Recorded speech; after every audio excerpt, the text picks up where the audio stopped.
안녕하세요. 저는 30대 중반의 결혼 3년 차 여자입니다. 전문직까지는 아니지만 하는 일이 언제든 제 취업이 쉬운 직종에 속하는 직업이고요. 그거 하나 믿고서 남편이랑 결혼을 했습니다. 어릴 적에 저희 친정부모님이 싸우고 지지고 볶으며 사는 모습을 너무 흔하게 보고 자랐는지라 언제든 싸움이 잦은 남편을 만나면 손을 털고 혼자서 독립적으로 살 수 있을 만한 제가 되길 바랬거든요. 그래서 공부머리가 타고나진 못했어도 내 스스로 돈을 벌고 살 수 있을 정도의 능력을 키우려고 했고, 또 그래서 학교 다닐 적에는 미팅 한번 하지 않고서 죽어라 자격증 공부만 하며 살았었습니다. 그 덕에 지금 저는 또래 사람들에 비해서 어딜 가도 연봉이 빠지지 않을 만큼의 대우를 받는 사람이고요. 이런 제가 시집을 간 남편은 평범한 월급쟁이 사람이었죠. 남편이 저보다 받는 연봉이 한참 모자르고 또 언제 어떻게 잘릴지 모르는 불안정한 회사를 다니고 있다 보니 평상시에 스트레스가 굉장히 많은 사람이었어요. 이런 사람인 줄을 모르고 저는 연애 시절에 하도 웃는 모습만 주구장창 보여주며 제 애간장을 녹이길래 그 모습에 반해 결혼을 했었죠. 사람이 결혼하고 나면 조금씩 본 모습이 드러나면서 변한다고는 하지만 제 남편이 그러리라고는 정말 상상도 못했습니다. 그래서 결혼하고 남편이 통 웃지도 않고 말도 걸지 않는 무뚝뚝한 남자로 변했을 때 저는 그 모습을 어떻게든 되돌려보려고 정말 별짓을 다 했어요. 제가 임신하기 전까지는 계속해서 둘이 맞벌이를 하며 살고 있었는지라 저도 바쁘고 남편도 바빴었는데요. 그 와중에 저는 집에 와서 매일같이 몇첩 반상을 차려놓고 시간이 12시가 다 되어가는데도 다음날 반찬을 싸고 아침밥을 준비한다고 고생을 했어요. 그렇게 자진해서 종노릇을 하면 오히려 남편의 버릇이 나빠질 텐데 그 당시에는 제가 뭘 잘못해서 남편이 삐진 건가 하는 생각이 대다수였는지라 뭘 해도 내가 다 하겠다면서 자진해서 잡일을 떠맡았답니다. 밥도 여자가 남자를 내줘야 하는 거라면서 더 열심히 차려줬고요. 내가 하는 일보다 남편이 하는 일이 적은 월급을 받으며 하기엔 더 힘든 일일 거라고 생각을 하고서는 살림도 저 혼자서 열심히 떠맡았답니다. 내 몸이 부서져가는 줄도 모른 채 고생을 아주 사서하면서 종노릇에 자처했던 것이죠. 하지만 그렇게 사는데도 남편은 한 번을 절 도와주려고 하거나 자신이 무뚝뚝해진 것에 대해서 미안해 하지를 않더라고요. 바꾸려도 하지를 않았고요. 마음이 식어가고 있는 건가 싶어서 저 또한 이 결혼 생활에 자신이 없고 불안해져 갈 때쯤 제가 임신하게 되었어요. 딸아이였어요. 다행이었는지 그 당시에 제가 딸을 임신하고 나니 남편은 좀 더 느슨한 성격으로 바뀌었어요. 자기도 아빠가 된다는 사실이 꽤나 벅차긴 했던 건지 애한테 먹이라며 임신 중에 만난 것도 제법 많이 사왔고 주말에는 저를 데리고 나가서 아이용품 쇼핑도 같이 하려 하면서 들떠하는 모습도 많이 보였습니다. 제가 그간 고생한 것에 비하면 찔끔찔끔 웃음을 주고 아이한테만 관심을 표현하는 남편의 모습이 여전히 섭섭한 건 마찬가지였지만 그럼에도 조금은 다시 친절해지고 웃음이 많아진 것 같은 남편의 모습이 반가웠어요. 아이가 꼭 우리 부부에게 찾아온 행운인 것만 같았고 그래서 저도 기쁜 마음만 더 가져보면서 아이를 잘 키워보겠다 다짐을 했답니다. 그러다가 자연스레 태교에 집중을 더 하고 싶기도 하고 남편이 여전히 덜 돕고 있는 살림살이도 좀 더 여유 있게 하고 싶어서 직장을 휴직했어요. 언제 재취업을 해도 위험할 건 없겠다 싶어 막달 직전에 직장을 아예 그만둬 버렸어요. 완전히 육아에 집중하고 싶다는 의사를 남편에게 밝힌 것이죠. 남편도 그 당시엔 그러라고 선뜻 허락을 해줬고요. 하지만 직장을 그만둔 그 막달 시절 시어머니가 용케도 사실을 들으시곤 절 혼내키셨어요. 뭐 평상시에도 제가 자기 아들보다 월급을 많이 받는다는 이유로 불만이 가득인 분이셨거든요. 아들 앞에서 월급 혹 돈 얘기에 관해서는 일절 꺼내지도 말라고 하는 분이 바로 저희 시어머니셨죠. 당신 아들 자존심이 상하거나 여자 앞에서 손해보는 걸 절대로 못 참아 하시는 분이셨답니다. 그런데 어머님이 제가 백수가 되고 나니 보란듯이 집으로까지 찾아오셔서는 왜 그만뒀냐며 혼을 내시더라고요. 아들보다 많은 월급을 받는다면서 늘상 불만이 가득하시더니만 정작 제가 직장을 그만두고서 월급이 0원인 사람이 되니 왜 그만둔 거냐면서 막 승질을 내시는데 진짜 그 속을 모르겠더라고요. 며느리가 곧 첫 아이를 출산하는 막달 임산부인 걸 두 눈으로 똑똑히 보고 계실 텐데도 불구하고 전혀 배려도 안 하셨고 아이에 대한 안부를 묻지도 않으셨어요. 그리고는 혼자서 계속 화를 내며 직장을 그만둔 것에 열을 올리다가 끝에 그런 말씀을 하시더라고요. 나는 네가 딸년 가졌다고 했을 때에도 돈을 벌고 있으니 상관 하나를 했다. 딸년 키우는데 내 아들 돈이 들어가는 거면 아까워 죽을 뻔했는데 그래도 네가 직장을 다니고 있으니 그 돈으로 네 딸은 알아서 키울 줄 알았지. 그런데 이게 뭐야? 직장을 이렇게 그만둬버리면 겨우 그 딸 하나 키우는데 내 아들 월급이 다 들어갈 거 아니야. 아들도 못 낳은 게 뭘 잘했다고 직장을 그리 쉽게 그만둬. 내 아들 돈 아까워서 어째. 나한테 오는 용돈은 또 어떻게 되는 거고. 라고 말입니다. 그제서야 아 하고 이해가 가더라고요. 저 그동안 시어머니한테 제 월급에서 용돈을 30만 원씩 따로 챙겨드리고 있었어요. 그런데 그 돈이 제 월급에서 나오던 건데 제가 직장을 그만뒀다고 하니 설마 그 용돈이 끊길까 싶어서 안 해도 될 얘기를 장황하게 하셨던 겁니다. 굳이 제 뱃속 아이가 딸이라는 걸 딸년이라고 괴팍하게 언급을 하시면서 말이죠. 할머니란 사람이 이런 무식하고도 무서운 말을 뱃속 아이한테 할 수 있는 건가 싶어서 저는 너무 충격을 받았고요. 그때 제대로 시어머니에게 정이 다 떨어져 버린 바람에 제대로 대꾸도 안 하고 무표정으로 일가만 하다가 시어머니를 내보냈어요. 그만 가시라고 이제 피곤해서 좀 쉬겠다 하면서 땡땡대며 말이죠. 그러니 시어머니도 애 봐라 라고 하면서 어처구니가 없단 표정을 지으시다가 내팽개치듯이 저희 집을 나가버리셨고요. 그날 있었던 일은 시어머니께 두고두고 미움틀이 바뀌었고요. 결국 저는 제 딸을 출산하던 당일 그 안갚음을 겪게 되었어요. 얘가 너무 안 나오고 진통이 거의 8시간이 넘어가는 바람에 제가 도무지 자연분만을 할 수 없겠더라고요. 병원에서도 빨리 제왕절개를 하자고 옆에서 권유를 해주고 계셨고요. 아이를 그냥 제 힘으로 낳고 싶었지만 이러다 내가 진짜 죽겠구나 싶었는지라 저도 남편한테 그냥 제왕절개를 받겠다고 말을 했고 그래서 남편도 그렇게 알고서는 의료진들 분들께 바로 제왕절개를 요구했어요. 그런데 처음부터 따라와서 불편하게 절 쳐다보고 있던 시어머니가 절대로 안 된다면서 갑자기 똥꼬집을 부리더라고요. 저는 배가 아파 뒤지겠는데 시어머니는 무조건 네 힘으로 낳으라면서 옆에서 제왕절개는 안 된다고 하셨죠. 제가 막 소리를 지르고 저 사람 뭐냐며 이성을 잃은 채 막말을 해대는데도 시어머니는 저를 본체만체 하면서 자기가 뭔데 제왕절개를 하지 말라 강요를 하던지요. 그러다 결국 저한테 입을 닥치라면서 말씀하시더라고요. 아, 좀 닥쳐 시끄러우니까 아들도 아닌 걸 낳는 주제에 뭔 호강을 누리겠다고 굳이 돈을 써서 제왕절개를 하겠대?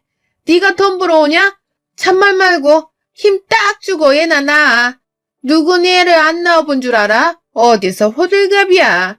돈지랄만 하려는 시원찮은 년. 라고 말이죠. 와씨.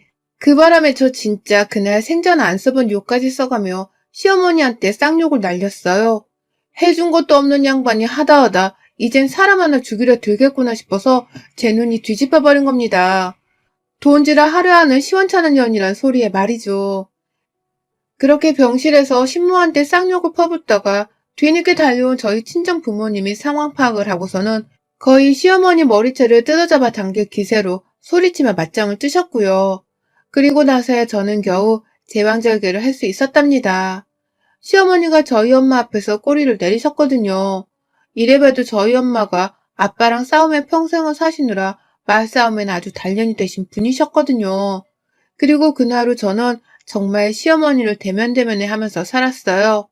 가뜩이나 애 낳고 육아를 시작하며 우울증 비슷한 것도 찾아봤고 아는 것이 너무 없어 애를 자주 울리는 바람에 심장이 덜컹하는 순간들이 너무 많았거든요. 그 바람에 산후 스트레스가 더 심해진 것도 같았고요. 남편은 조금씩 결혼 초와는 달리 살림을 도와주려고도 하고 아이를 봐주려고도 하는 노력을 보이긴 했지만 그럼에도 회사 출근했다가 들어오면 힘들어하는 내색을 너무 많이 보이는 사람이었습니다. 그러다 보니 저는 도통 남편한테 애를 좀 봐달라는 말을 속 시원하게 할 수가 없었어요. 해도 남편이 짜증을 내면서 좀 쉬면 안 되냐 반문하는 경우가 대부분이어서 제 입이 쏙 들어가는 일이 잦았고요. 제가 직장을 그만뒀으니 살림을 하는 것에 있어서도 전보다 시간적인 여유는 충분히 있는 편이었지만 하는 일이 그만큼 배로 늘어난 것 같아서 절대로 짬을 낼 수 있는 여유가 없었습니다. 얘가 푹 자면 뭐라도 여유 있게 내 시간을 가져볼 수 있을 줄 알았는데 그마저도 안 되는 바람에 제 몰골이 영 말이 아니었죠. 그런데 그 와중에 시어머니는 제가 자꾸 자신에게 반항을 하고 출산하던 날 쌍욕을 던진 걸로도 모자라 무뚝뚝하게 대하니 빈정이 더 상하셨나 보더라고요. 나한테는 며느리 대접을 제대로 해준 적도 없으면서 본인은 얼마나 시어머니 대접을 받고 싶어 하던지요. 당신 아들 때문에 내 삶이 너무 고달프고 힘든 건 모른 채 저 때문에 당신 아들이 밥을 제대로 못 얻어먹고 살진 않을까에 대해서 걱정을 하며 그렇게 연락을 해대셨어요. 친하지도 않으면서 자꾸 연락을 해와서는 의도적으로 이거 했냐 저거 했냐 하면서 혼을 내셨고요. 제가 직장을 그만둔 와중에 자기 용돈이 끊기는 건 절대로 못 봐준다고 하면서 용돈을 당당히 챙기셨어요. 남편 월급에서 30만 원씩 똑같이 드리겠다고 하니 자기 아들 월급에 손을 대지 말라고 혼을 내더니만 급기야 제 퇴직금에서 자기 용돈을 달란 말까지 하더라고요. 그걸로 또 한참 고민을 하다가 제가 결국 제 통장에서 다달이 20만 원씩을 드리기로 합의를 봤는데 출산을 한 후 꾸준하게 용돈 날만 되면 확인 전화를 해오셨어요. 자기 돈 달라고 하면서 말이죠. 참, 여러모로 욕이 아깝지 않을 만큼의 대단한 분이시란 생각이 드는 시어머니였답니다. 그런데 이 시어머니가 급기야 자기 위치를 앞세워 제대로 갑질을 저질러 버리고야 말았습니다. 사는 게 도대체 뭔지, 그리고 부부연이라는 게 도대체 뭔지 시어머니만 막장이 시댁인 줄 알았는데 뜬금없이 시동생 놈이 사고를 쳐버리며 막장이 끝판왕이 되어버리고야 말았어요. 이놈이 글쎄 바람을 피운 겁니다. 어떻게 들켰는지는 모르겠지만 동서는 시댁이며 저희 집까지 찾아와서 시동생이 바람을 피웠다며 울고 불고 난리였고요. 시동생은 그 와중에 이미 들킨 걸 해결할 수 없다면서 오히려 동서한테 당당히 이혼을 요구했어요. 그 바람에 동서는 더 미쳐 난리가 났고 이 상황을 어찌하면 좋을까 싶어서 남일이 아니란 생각으로 동서를 위로하며 버텨가던 중 시어머니가 나서서 동서네를 이혼시키셨답니다. 뭘 하신 줄 아세요? 시댁 안으로 시동생이란 바람이 난 그 불륜녀를 직접 초대까지 해서는 밥을 먹였고요. 급기야 동서를 빼놓고 저희 부부까지 초대를 해서는 불륜녀랑 같이 겸상을 하게 하더라고요. 그 와중에 시어머니는 제가 여전히 마음에 안 드는 걸 어떻게든 표현하고 싶었던 건지 불륜녀 앞에서 저를 막 비교하고 헐뜯으면서 자존심을 갉아버리셨어요. 이를테면 밥을 먹다가도 제가 출산하고 얼마 되지 않을 때여서 살이 좀 쪄있는 때였는데 우리 새며느리는 이렇게 예쁘고 날씬한데 저거는 언제 돼지 탈출을 할라나 몰라. 미련스러워서 밥은 또 저렇게 맛있게 먹는다. 아휴. 라는 말을 온 식구들 앞에서 꺼내셨어요. 그러니 불륜녀란 애는 그게 또 재밌다면서 아, 어머님 말씀 너무 재밌게 하세요. 남의 알랑방구를 끼는데 진짜 인연들이 쌍으로 지랄이구나 싶었답니다. 하나는 불륜녀 주제에 하나는 갑질이나 하려 하는 무식한 시어머니 주제에 서로 아주 죽이 잘 맞아서는 잘 노는구나 싶었죠. 저는 저대로 불륜녀가 너무 소름 끼치고 역겨워서 겸상을 하고 싶지도 않았는데 시어머니는 그 후로도 몇 번을 더 알려주지도 않은 채 무작정 집으로 초대를 해서는 불륜녀와 마주하게 하셨습니다. 제가 듣기로는 그 불륜녀가 시동생이랑 같은 회사를 다니는 직장인이었는데 월급으로 따지면 제 연봉의 반도 안 되는 수준일 텐데 시어머니가 그러시대요. 네가 나한테 용돈 많이 주면 나도 네가 내 며느리가 돼도 좋아. 돈 한 푼 못 벌고 저러고 사는 큰 며느리는 필요 없다. 난 그냥 돈만 가져다 주는 며느리면 누구든 상관없어. 그러니 둘째 너도 얼른 네 마누랑 이혼하고 새 며느리 들여야. 라고 말이죠. 제가 용돈을 꼬박꼬박 드리고 있었는데도 불구하고 돈 못 버는 며느리 어쩌고 하면서 돌려가기를 하더니만 불륜녀한테는 용돈만 더 주면 며느리 대접을 충분히 해주겠다면서 그 자리에 없는 동서를 욕보이더라고요. 그러더니만 결국 그 자리에서 바로 동서한테 연락을 하셔서는 이혼을 하라고 소리를 치고 또 불륜녀한테 핸드폰을 넘기셔서는 동서가 불륜녀랑 직접 통화까지 하게 하는데 진짜 저 온몸에 소름이 쫙 돋았네요.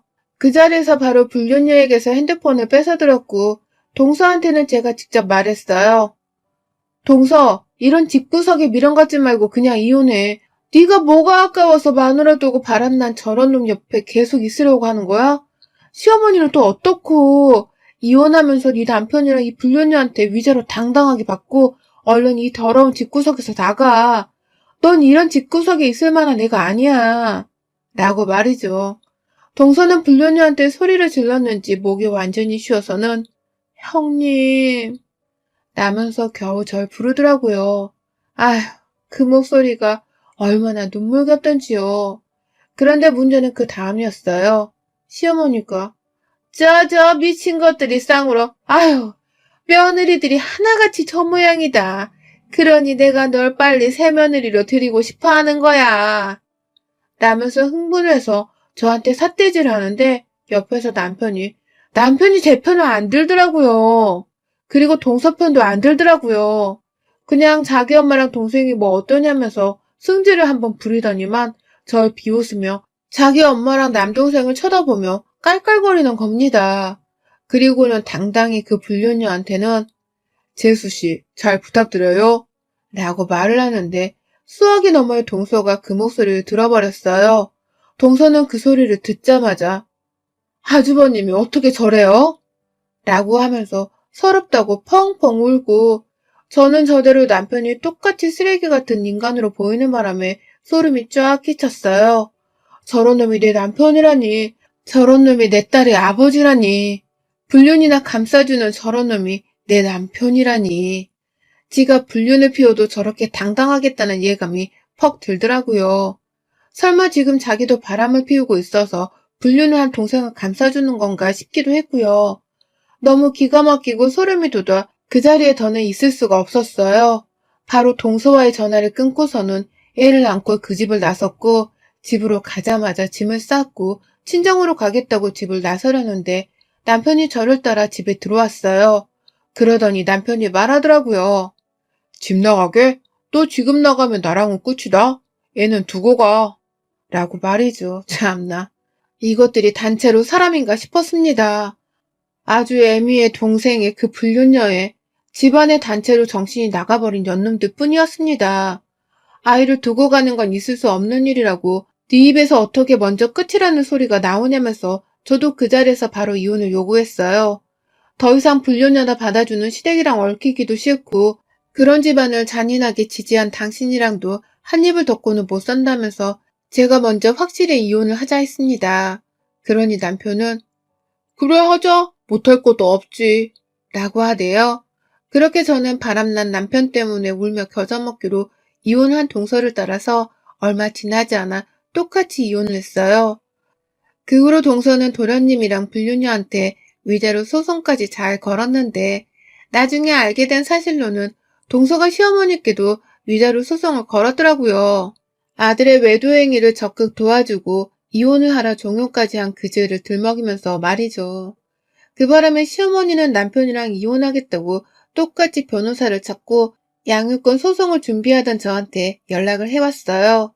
그렇게 돈 없는 며느리 어쩌고 하면서 무시하고 미워하실 땐 언제고 이제 와서 저한테 몇 년치의 용돈을 땡겨주면 안 되겠냐고 뻔뻔한 부탁을 하더라고요. 처음엔 부탁이 아닌 강요였고요. 그래서 제가 아주 신나게 말씀드렸어요. 아직 모르시나 본데 저도 당신 큰아들이랑 이혼 소송해요. 내가 어머님한테도 위자료 소송 걸까 생각 중인데 돈이 없으신가 보네요. 제가 소송 걸까요? 아니면 그냥 저랑 합의하시고 돈 주실래요? 라고 말이죠. 그러니 시어머니는 둘째네도 모자라 첫째네도 소송이냐면서 또 속이 뒤집어져서는 전화 너머로 아주 미쳐 날뛰셨고 무슨 소송을 자기한테 자꾸 걸려 하냐면서 막 불같이 화를 냈습니다. 그러다가 결국 소송 걸리면 변호사를 선임하고 위자료까지 어떻게 될지 모르는데 이게 다 돈 낭비 아니냐면서 저한테 합의를 종용하더라고요. 아직 소송도 안 걸은 저한테 벌써 겁을 먹고서는 합의부터 하자며 말입니다. 동서한테는 거의 돈 1,000만 원을 물어줘야 할 것 같다고 하면서 저한테는 돈 500만 원을 주겠다고 하더라고요. 그러니 저 그냥 이 집 구석에서 양육권의 양육비만 남편으로부터 챙겨받고서는 빨리 떨어져 나가고 싶었는데 시어머니가 알아서 합의금을 먼저 주겠다고 하니 얼른 냉큼 하고 받았습니다. 그리고는 그와는 별개로 남편한테는 깔끔하게 이혼소송을 걸어버렸어요. 그러면서 동서랑은 서로 파이팅을 하자는 마음으로 거의 매일같이 만나서 서로 다른 변호사 얘기를 전해 들으며 얘기를 나눴고요. 그게 솔직히 저한테는 많은 위로가 되었답니다. 시댁이라는 집구석 자체가 너무 쓰레기였고 우리 두 사람은 이런 집구석에 어울리지 않는 며느리라는 것을 이번 기회에 서로가 겪은 일들을 통해서 제대로 알았으니까요. 저는 그 사이 친정에 살면서 아이를 친정엄마한테 맡겼고요. 바로 제 취업에 성공을 했어요. 그 바람에 제가 직업이 있는지라 양육권 소송에서도 유리하게 되었고 또 제가 이번에 연봉 조정을 하면서 아는 선배가 재직 중인 회사로 들어가서 좀 더 상연된 돈을 받게 되었거든요. 그러니 남편은 꼼짝없이 저보다 경제력도 뒤처지고 아빠 자격도 없고 집구석도 콩가루라서 얘한테 좋을 것이 하나도 없는 최악의 조건을 가진 놈이 되었답니다. 당연히 그 후 재판은 저의 승리였고요. 남편은 그제서야 눈앞에 안 보이는 딸내미가 보고 싶어 미치겠던지 자주도 연락을 해와서 아이를 보여달라 하네요. 그 후 전 시댁에서 발을 떼고 사는 것만으로도 솔직히 속이 개운했거든요. 그런데 더 통쾌한 소식이 곧 들려왔어요. 며느리가 둘 다 이혼을 하고서 자기한테 합의금 내지 위자료까지 받아서 집을 나가버렸잖아요. 그래서 그런지 시어머니는 아주 빈털터리가 되셨나 보더라고요. 평소 시아버지랑 사이도 안 좋아 돈 같은 걸 쉽게 공유도 안 하는 분들이셨는데 위자료 지급할 때 시아버지가 도움을 주게 되면서 집안에서는 아주 입도 뻥끗하지 못하고 사는 처지가 되셨더라고요. 하지만 그럼에도 불륜녀가 새로운 며느리로 들어오게 되었으니 믿는 구석은 있을 줄 알았는데 맙소사. 얼마 전에 저한테 아주 오랜만에 전화를 준 어머님의 말을 전해드리니 그 집 꼴이 아주 가관이 되었더라고요. 새로 들어온 불륜 며느리한테도 돈 달라고 닥달하고 용돈을 많이 주라고 아주 푸시를 한 건지 그 불륜녀가 시동생이랑 살며 며느리 노릇을 하다가 3달도 버티지를 못하고서 그냥 시동생을 버렸더라고요. 불륜으로 얽힌 두 년놈들이 헤어져 버린 겁니다. 동서랑 이혼을 하고서 시동생은 바로 그 불륜녀랑 혼인신고라도 한 줄 알았는데 이제 보니 그 두 사람은 그냥 동거를 하면서 살던 중이었더라고요. 그러니 헤어지는 것도 불륜만큼이나 아주 쉬웠던 거죠. 그 불륜녀가 헤어지기 전에 시어머니 앞에서 돈지랄을 그만하라고 얼마나 집안을 혼비박산으로 만들어 놓고 나가버린 건지 시어머니는 제가 보고 싶고 그리워 죽겠다면서 우는 소리로 연락을 해오셨고요. 급기야 버림당한 동서를 그리워하면서 걔는 잘 지내지? 라며 안부까지 물으시대요. 언제 한번 집으로 밥을 먹으러 오라는 말을 뻔뻔하게 꺼내시면서 저희를 다시 집안에 들이려고 하시는데 제가 그 말에 핸드폰에다가 침을 퇴 뱉어버렸어요. 이 노망난 할매가 지금 뭔 소리를 짓거리는 거야? 야, 우리가 니네 집에 왜 또 가? 더럽고 불결한 집구석에서 겨우 발 떼고 이제 좀 살 것 같은데 이 할매가 미쳐도 단단히 미쳤네? 라면서 아주 욕만 한 바가지 해주며 정신 차리라 닥달을 하다 전화를 끊었어요. 제가 시동생의 불륜녀를 절대 두둔하는 건 아니지만 불륜까지 저지른 천박한 것들도 쉽게 당해내지 못하는 게 바로 우리 시어머니 아니었나 싶어서 진짜 대단하다 싶더라고요.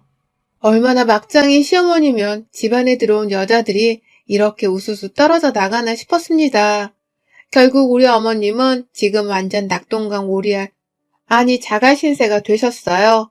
며느리한테서 뜨신 밥을 쳐드시고 싶은 건지 저한테 전화를 걸어서 집에 오라 초대를 한 그 용기가 너무 가상하긴 하지만 저는 절대로 2번 다시는 그 집 구석에 발도 안 디딜 거고요. 애가 보고 싶다고 하시는데 내 딸이 딸이라는 이유로 제왕절개도 못하게 막으셨던 그때의 짓거리가 아직도 생생하게 생각이 나는지라 절대로 얘도 안 보여드릴 겁니다. 지금 남편도 겨우겨우 만나고 있는 딸인걸요. 우리 시어머니 며느리를 우습게 보고 돈돈거리시다가 결국 이렇게 말년이 망가지셨네요. 어디 죽어서 뜨신 제사밥이라도 드실 수 있을런지요. 지금 어머니 꼴을 생각하면 이혼을 한 제 처지가 불쌍하지도 않습니다. 오히려 괘씸했던 것이 다 풀리는 듯 개운하고요. 어머님의 말년이 더 불행하고 외롭기를 하늘에 매일같이 빌어보는 중이기도 하답니다. 우리 어머님 말년이 더 괴롭도록 천지신령님들 제발 도와주세요. 여러분의 생각은 댓글로 남겨주세요. 오늘도 시청해주셔서 정말 감사합니다.